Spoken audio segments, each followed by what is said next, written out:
नागपूरच्या पारडी पोलीस ठाणे हद्दीतून truck trolley चोरीच्या प्रकरणाचा पोलिसांनी उलगडा केलाय। पोलिसांनी एका चोरट्याला अटक केली असून 50 लाख रुपयांचा मुद्देमाल जप्त करण्यात आलाय। मिळालेल्या माहितीनुसार तक्रारदार शाहिद अली यांनी पारडी पोलीस ठाण्यात तक्रार दाखल केली होती। उमिया परिसरात पार्क केलेल्या त्यांच्या 18 चाकी ट्रकची ट्रॉली चोरीला गेल्याचं त्यांनी सांगितलं होतं। प्रकरणाचं गांभीर्य लक्षात घेऊन पारडी पोलिसांनी गुप्त माहिती आणि तांत्रिक तपासाच्या आधारे तपास सुरू केला। तपासादरम्यान पोलिसांना महत्त्वाचे धागेदोरे मिळाले।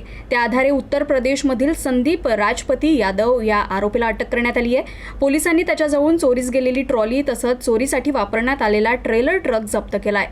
जप्त करण्यात आलेल्या मुद्देमालाची एकूण किंमत सुमारे 50 लाख रुपये असल्याची माहिती पोलिसांनी दिली आहे।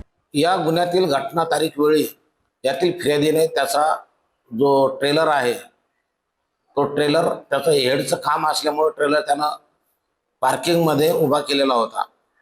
त्या पार्किंगमधून नमूद आरोपीने तो ट्रेलर चोरून नेलेला होता। तर गुन्ह्याचा तपास फिर्यादीने दिल्या तक्रारीवर आम्ही गुन्हा दाखल केला। या तपासामध्ये आम्ही जो चोरी गेलेला ट्रेलर तो सुद्धा जप्त केलेला आहे आणि जो हेड वापरला होता ते हेड आणि ट्रेलरसह दुसरा तो सुद्धा जप्त केलेला, असं एकूण 50 लाखाचा मुद्देमाल आम्ही जप्त केलेला आहे आरोपीसह।